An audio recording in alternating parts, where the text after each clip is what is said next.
right, what's up, everybody? It's Kyle with the first episode of Hillsborough and Hunterdon Reel in about 6 months. And for the first episode back, I had one guy in mind that I wanted to have on, and that's Carl SanFilippo. So, Carl, thanks for being with me again.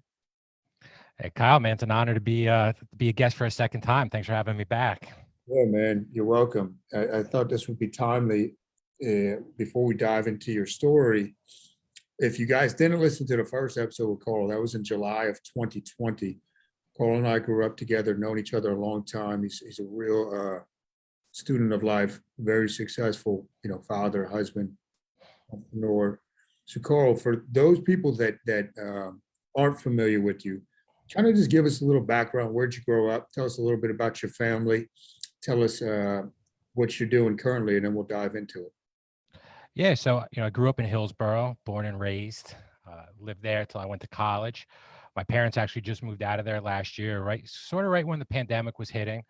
I still own some investment properties in Hillsborough, so I'm still back there to check on them. A little bit about me is I went to college at Muhlenberg in Allentown, Pennsylvania. Didn't know what I wanted to do. I took poli-sci as a major because it was the only class I didn't fall asleep in.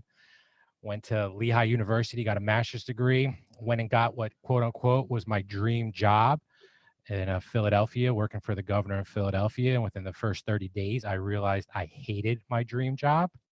So after a few months, I called my parents. I said, Mom, Dad, I'm going to move home, move back to Hillsborough on Tally-Ho Trail where I grew up. And my parents were like, you haven't lived here in 5 years. What do you mean you're coming home? I said, well, I want to take a shot at real estate. I've always been passionate about it.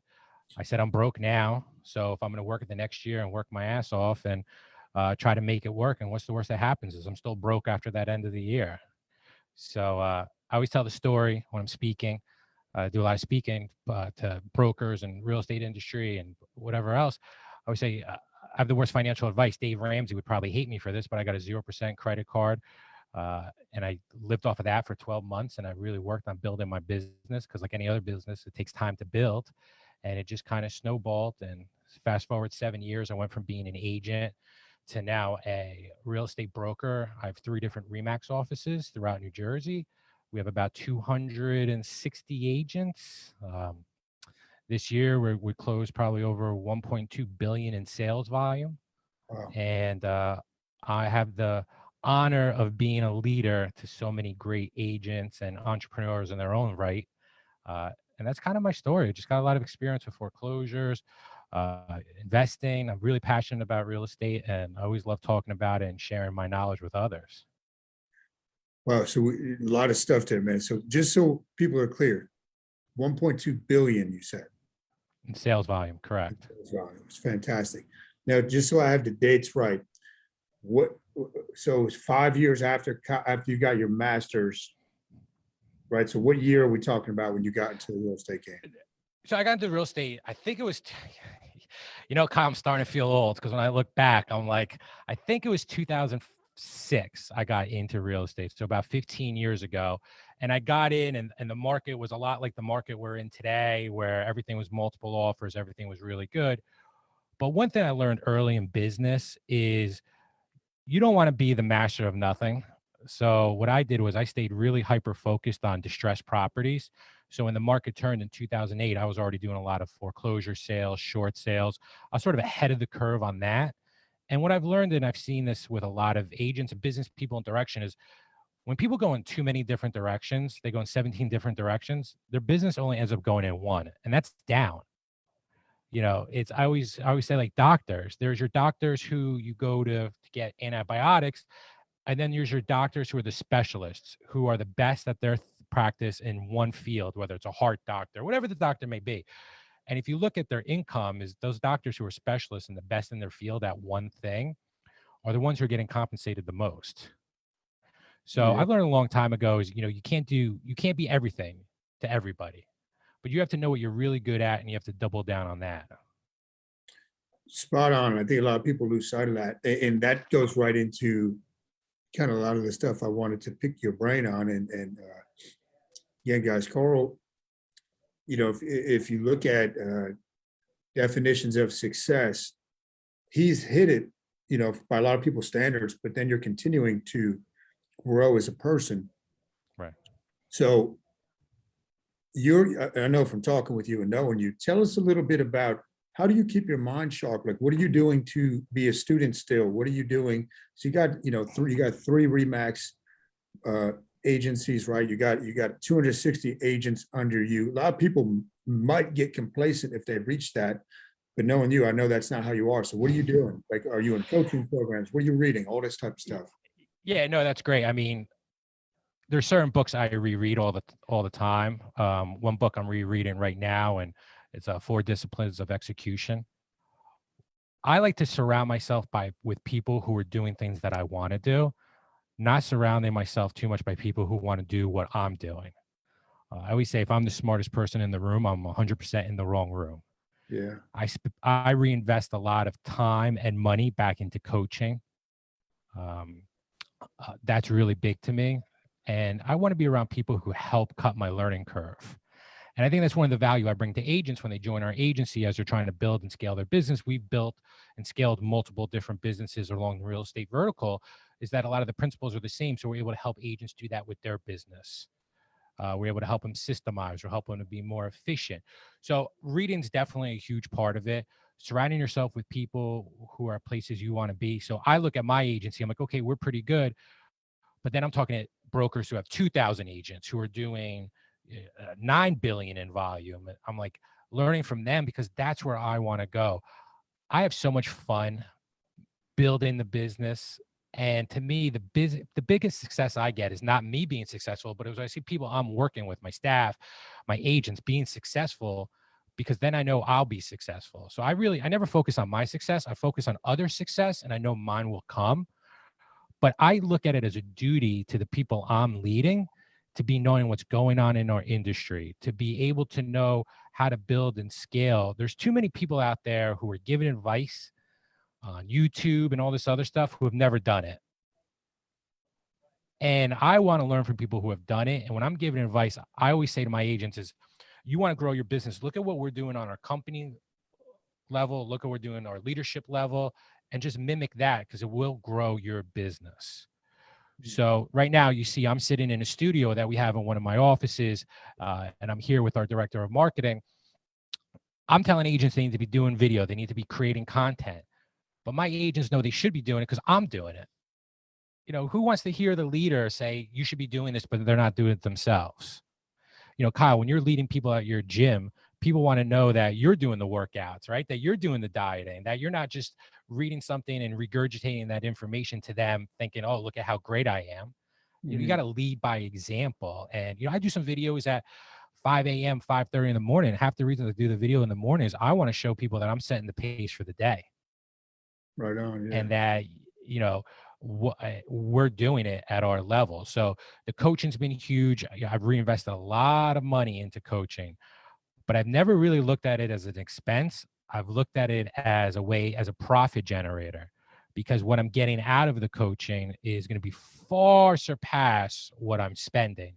And I think too many people look at it the other way. If you're in a coaching program and you're spending money and you feel like it's expensive because you're not getting a return, you're in the wrong coaching program. And I always think too, there's not one size kind of fits all when it comes to coaching. There's different coaches for different levels. Just like as you move on in your career, you're going to outgrow your high school coach. Right? If you go to the pros, you're going to outgrow your college coach.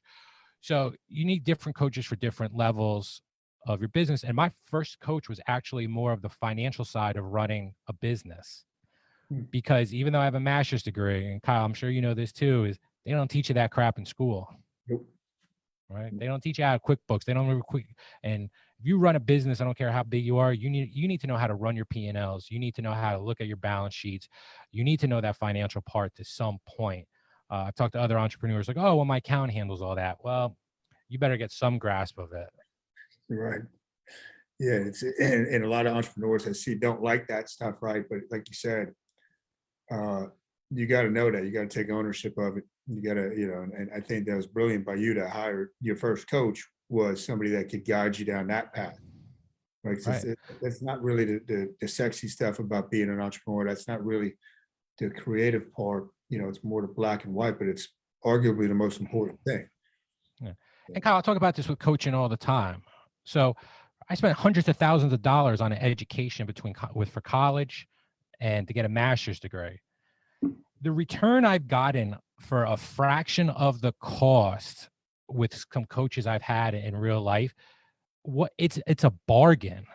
The only other issue, can't borrow money at 2% to do it and be saddled with that debt. But I talk about this all the time. I was talking about it with my parents and my wife just 2 weeks ago. Could you imagine if I took all that money I invested in college and I invested into some of these coachings and learning programs, even how much further I'd be? And I think colleges, and I'm not here to bash college. I had a great experience in college. I met a lot of fantastic people. But I think a lot of people are starting to realize that. You go to college, you're 18 years old, and you're supposed to be able to predict what you're going to do for the rest of your life. And I always tell this story. I was maybe 20 years old in college. It was maybe my sophomore year, 19. And I was really struggling. I was lucky that I wasn't even on academic probation. I was barely getting by. Just school was very difficult for me. I wasn't naturally book smart. I remember calling my dad. I said, Dad, I think I'm gonna become a teacher. You worked in education and everything like that. And Dad, you loved it. I think I'm gonna do it. And I just remember there was silence on the phone. And my dad goes, "You're making a mistake." And Dad, what are you talking about? You're a teacher. It's gonna be good. He goes, Carl, it's not what it was when I got into it. And he goes, and again, this is nothing. My wife's a teacher. I love a lot of family and education, but he goes, it's just not the right fit for you. You should pursue something like this. I think you'd be great. And I just remember that because it's about surrounding yourself with the right people. It would have been easy for my dad to be like, no, well, yeah, you should do that. That's the safe play. But my dad goes, no, you should go for it and you should do something else. And I always remember that phone conversation. And I'm always extremely grateful to my dad for not telling me what he thinks I wanted to hear, but told me what I needed to hear. Yeah, and that's great parenting, right? I mean, that's great parenting. Could have told you the easy thing, the safe thing, quote unquote, but he guided you down another path, man. Yeah. And like I said, I loved education. My wife is a teacher. So it's nothing against that. It was just not the right path for me. And my dad was able to spot that. And when I look at my kids, I always want to remember that conversation. And I even tell that to my agents. I'm not here to tell you what I think you want to hear. My job here is to tell you what I think because it's going to help you. Yeah. Yeah. And I think your dad was right, obviously, right? Yeah. Yeah. Talk It's just about, funny how some of those conversations you'll never forget, yeah, they get burned in your brain, right? Yeah. The pivotal moments in your life that kind of put you on the correct path. But talk about, again, your business is still growing. You still had the growth mindset. You're still doing all this. Would you say, Carl, the number one thing? I love morning routines, right? Mm-hmm. What is like the one thing that you have to do every morning that helps you get onto the right path mentally? That's a really good question. It's definitely my mornings. I love my mornings and I love getting up early. I always joke around. I said the best time of my day is when I'm having my morning cup of coffee because usually nothing's gone bonkers by then. But I think in the morning, just having that mindset and really taking control of my own calendar. I had a mentor once say to me is a lack of plan on your part doesn't constitute an emergency on my part. As you grow any business, you start getting pulled a bunch of different ways and your role changes. But I think in the morning, I'm really able to sit there and plan out and say, hey, what's the most important thing I need to tackle? And that to me really sets the tone for the day is my morning. If I get a good workout in, get a cup of coffee, get to check my email. I used to wake up and check my emails and stuff right away. Now I try to give it a few hours so I could really just keep my head clear. And I think the biggest thing with the growth is just, I try not to look, everyone talks about the big why, like what's your big end goal, this. I don't really look at my big why. I just look at what are my micro commitments that I have to get done over the next week. Because to me, success comes from just hitting micro commitments consistently. It's like Mhm. working out. You could focus on losing 80 pounds or 50 pounds, 20 pounds, whatever it is. But if you just focus on getting up every day and doing your workout and eating the way you should be, the rest is going to follow. And same Yeah. thing with business. Yep. Same thing with business. And it's really just surrounding yourself with really good people. I have staff that I could freely delegate to. And, I know what my unique ability is and what my strengths are. And I double down on what my strengths are. And I outsource everything that's not my strengths. like paperwork. We have really good accounting department. They handle that. They're really good at their job. I don't micromanage. I come in and inspect once a month and go over our numbers and everything like that. But it's having really good people around you and letting them do what they're good at and not micromanaging. So I know I just went off on a little bit of a tangent about the one thing you do, but setting that real morning and setting the pace for my day has been a huge difference over the years. So yeah, and I kind of had that in mind to ask you as well. Something you hit on there. Well, first, just so it doesn't slip by people, you have the self-awareness to know what your unique specialties are, what your powers are, which that's key, guys, is you gotta be aware of what you're really good at. And then you talked about the micro commitments, really focusing on the process in your calendar. Something I've gone back to recently and maybe touch on this because I think it's very important for people is I could guarantee you, even if I didn't know you, just talking with you for, I don't know, 20 minutes right now, that you are pretty much a master of your time, your calendar. Talk about the importance of that. And is there a system you use for that? Kind of explain that a little bit. I mean, I use Google Calendar. I just keep everything there. What's great about Google Calendar is at 5 a.m. in the morning, I get an email with what my day looks like. But I think the most powerful word in business is no. Hmm. You can't say yes to everything. Right? You can't be there for you got to know when to say no, and you got to prioritize. Like, is this important today or can this go till tomorrow?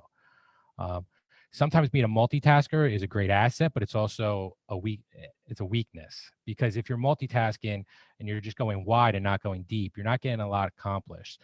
You know, if you look at Apple has said no to a lot of great ideas.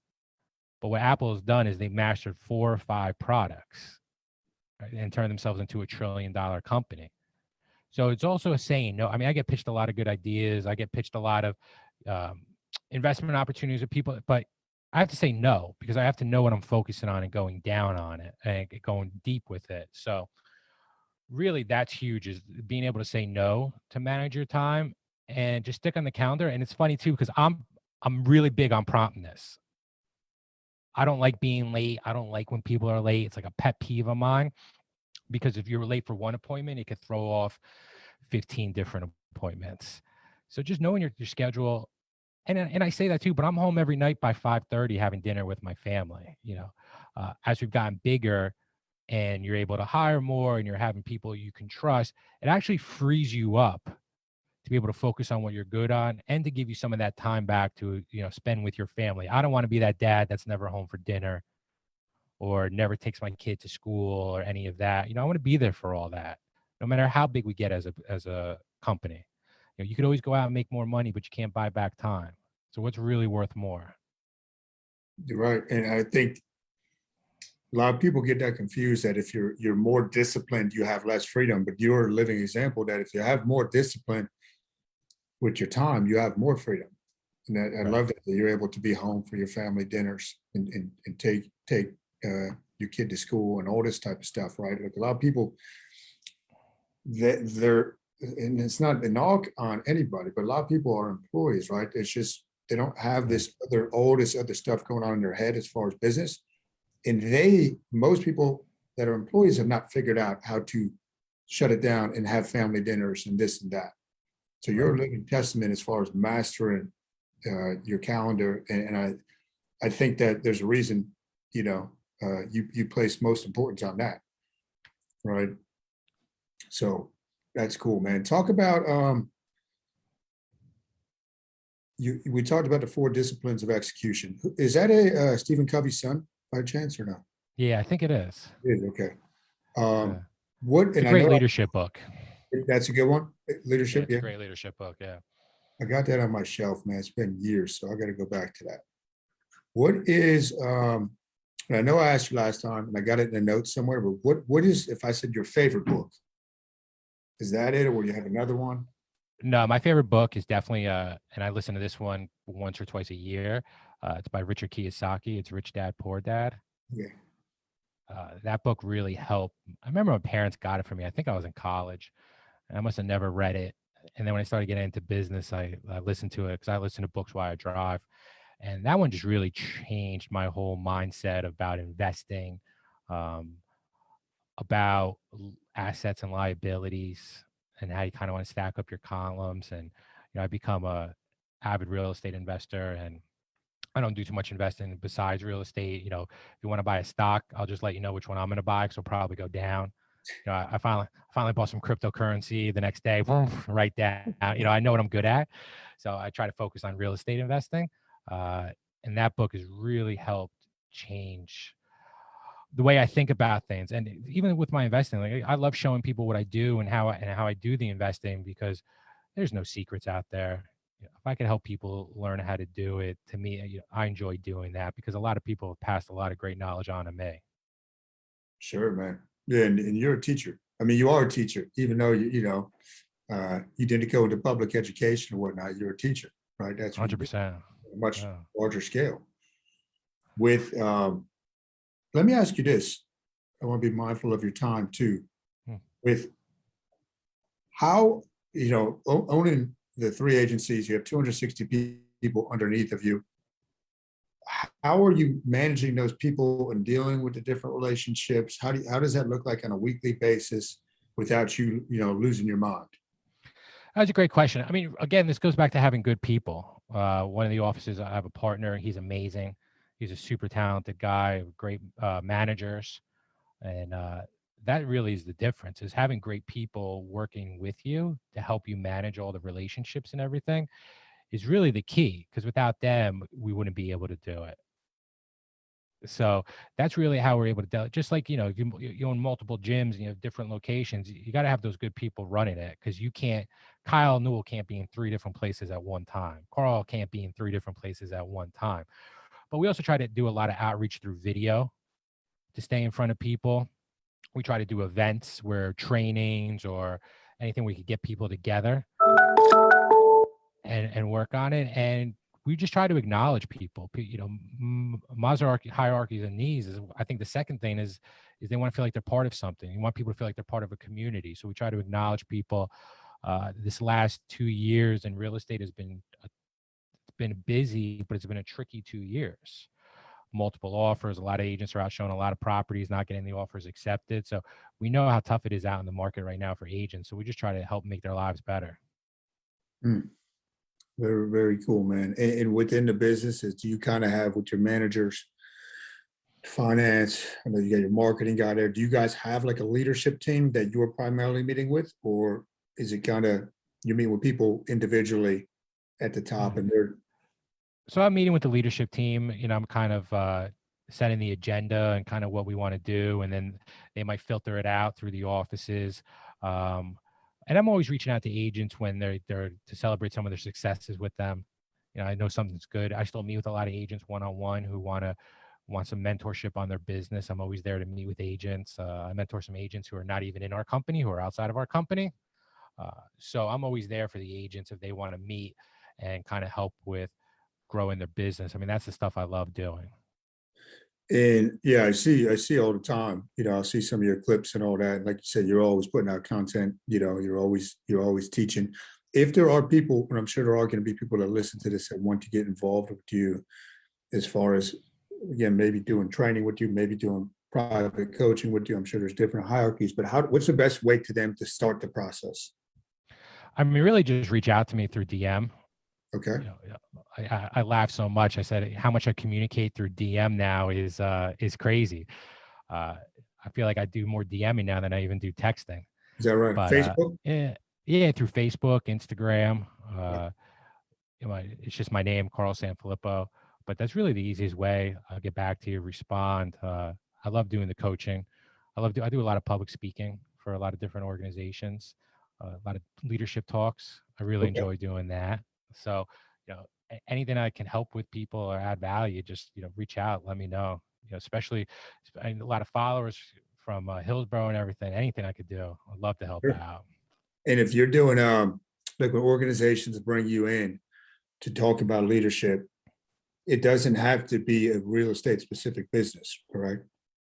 No, not at all. I always think the principles of leadership are the same no matter what business you're in.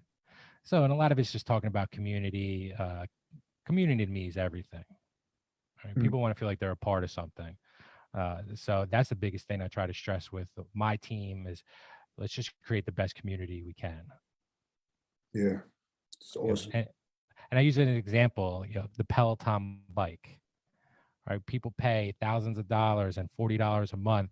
They're not paying just for the bike. They want to feel like they're part of the community. They want to race against other people, compare their stats, the Facebook group. Peloton hasn't sold bikes. They built a community that sells bikes. Yeah, And yeah. Peloton makes their money on the $40 a month subscription. And their cancellation rate, I'm sure if you peel back the onion, is very low because they do a great job of creating a community. So whatever business you're in, is you just got to focus on creating that community. And that's how Mm. you win. Excellent. Might have to have you come in and talk to my members this year. And I'd love to. That'd be pretty awesome. And let's see here. Last one I got for you. So, and again, I asked you last time, maybe the answer changed, maybe it hasn't. If you were to go back in time, right before, like you're just entering college or coming out of high school, or let's say you're in the 18 to 20-year-old range, what advice would you give yourself, knowing what you know now? Don't be complacent, but also acknowledge things you've accomplished. Hmm. So what I mean by that is sometimes my weakness is I don't look back and see what I've done and be like, oh, wow, that's great. I'm always thinking, how come I haven't done this? How come I didn't hit this level? How come I didn't do that? Sometimes you got to stop and acknowledge what you have done, really extract what you've done to make that a success to move forward. But I'm very hard on myself still to this day. And I think that's probably one of my strengths and one of my weaknesses is I'm always looking to build, always looking to grow, but sometimes I don't sit back and say, "Oh, look what I've done." Other people, because you've seen this, people come up to you, "Oh, congratulations," blah blah blah. Look, and I'm thinking, I haven't done anything yet. I'm just getting started. Like we need to be here, here, and here, and we're only here. But sometimes you have to look back at what you have done. And I would also tell myself is don't be afraid to share. I think in the beginning when I was building, I was a little like, oh, well, if I tell them my secrets, they're going to use it against me. And, the more I've shared, the more we've just grown. Hmm. That's fantastic because you said that earlier, the more, and it kind of ties what you said on earlier, the more you focus on the success of others, the more successful you become. I think that's lost upon a lot of people, that you're just, you're sharing and you're focusing on others. We're actually, as a team, rereading The Go Giver, which is a really cool, Great short book. little book. Yeah, Yeah. that's great. It's kind of about that principle. Just what can you give? What can you bring to the table? And you are a real life example of that, which I think is super powerful for people to see. Yeah, but Kyle, I think why you and I get along is because I've seen you doing most of this as well. You and I, when we were in your 500 square foot gym, the original Yeah. one, we used to talk all the time about marketing, sales funnels, programs that are probably aren't even in business anymore, how to create funnels. And we used to share back and forth. And you've done a lot of things to build a community at your gym, and you're invested in the success of your clients, because if your clients aren't successful, you're not going to be successful. Yeah. You've done a great job of building community. I know you do like the Christmas party or the reindeer, and the barbecues and stuff. And that's what it's all about. It's if you just want a gym, it's not that. It's the community. And I think that's why you have so many members and a lot of loyal members, is because it's built on the community. Thanks, man. I appreciate that, Carl. So, Appreciate it. I love seeing other people do it at a high level too. Yeah, no, it's great, man. It's great. And I'll get these notes put together. I'm sure you're gonna have people reaching out. Last time you were on, people loved it. They were messaging me and all that. And so you'll probably get people reaching out about real estate and realtors and success. So hopefully it's not too much, man. But I know you, like you said, you're willing to share with people. So Yeah. And it's just for a plug for real estate, it's a great time to buy real estate. If you look at other parts of the country, some of the biggest buyers of real estate are hedge funds and financial REITs. In other areas are like Vegas and Arizona, as a way to battle inflation. is that Making a lot of money. So right now you would say it's a good time. Do you feel like anything is coming as far as like when you started in 2006 and then we had to crash? I always feel like this: if you're gonna buy, if you're gonna buy real estate and hold it, it's always a good investment. Okay. Right. If you're looking to buy something and maybe sell it in 2 years, but I think a lot of the economic key show that we're still going to have growth in real estate. So I'm still buying real estate, but like I said, I buy real estate for the long term, Hmm. and you'll always win if you do it long term on a cash flowing property. You'll never go wrong. Yeah. Yeah. And that's, And you know that you've grown up around real estate investors. that's it, man. And that's Kiyosaki, right? It's one of his main principles, I believe.